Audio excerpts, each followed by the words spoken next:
Faut-il mettre un mouchard dans son colis biposte? En 2022, 776 plaintes ont été introduites pour colis perdus auprès du médiateur de Bipost. Voilà pourquoi David a décidé de placer un traceur dans son colis qui contenait un objet plutôt précieux.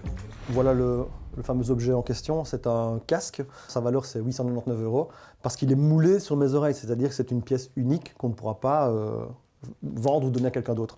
L'objet vaut 899 €, mais l'assurance perte de colis proposée par Bipost n'assure qu'à hauteur de 500 €. David décide donc d'ajouter une assurance supplémentaire, ce petit mouchard que l'on appelle AirTag. C'est un traceur qui marche par triangulation des téléphones et des appareils de la marque Apple. Donc je l'ai simplement attaché à l'intérieur de ma petite pochette, je l'ai glissé dedans. Il a été déposé en bureau de poste, puis il est parti.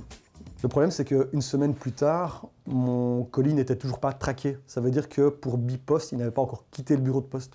C'est là que l'histoire devient cocasse. Tandis que Bipost ne sait absolument pas où se trouve le colis, David, lui, connaît sa position à quelques mètres près. Et le moins que l'on puisse dire, c'est qu'il a fait un sacré voyage. Je vois en le suivant avec mon tracking qu'il va vers Bruxelles, puis qu'il monte vers Utrecht. Puis ensuite, bizarrement, je le vois repasser de Bruxelles Utrecht, Bruxelles, et ça 3 fois. Le colis réalise plus de 2000 km. Alors qu'il devait être livré à Maastricht, à 40 km seulement. David appelle donc Bipost, mais on lui répond que son colis est perdu.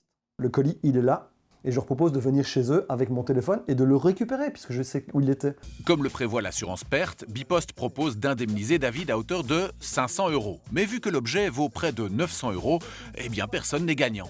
Il était hors de question que je sois remboursé, parce que pour moi, il n'était pas du tout perdu. Finalement, j'aurais perdu quasiment 500 € et Bipost aussi. Alors qu'il n'était absolument pas perdu, il était là. Alors à ce stade, on a tous envie de savoir ce qui s'est passé chez Bipost. J'ai donc contacté son attaché de presse qui n'était, semble-t-il, pas disposé à m'accorder une interview, mais elle m'a répondu par SMS ceci. Il y a bien eu une erreur dans le traitement du colis. Il a été envoyé dans le mauvais circuit. Nous en sommes désolés. Finalement, le colis arrivera à destination, probablement grâce aux indications fournies par David. Mais l'affaire lui aura fait perdre du temps et de l'énergie. Et je voulais surtout que cette histoire fasse vraiment jurisprudence. C'est-à-dire qu'on remarque qu'eux perdent de l'argent, et nous aussi, alors qu'avec un simple AirTag à 25 €, on pouvait traquer n'importe quel colis. Je trouve que l'idée est vraiment bien. Je trouve même que Bipost devrait aller plus loin et proposer des AirTags de chez Bipost. Pourquoi pas ? Alors j'ai soumis l'idée à Bipost, mais sa porte-parole m'a à nouveau répondu par message. Le système est fiable et la très grande majorité des colis est traçable via les codes barres de l'étiquette.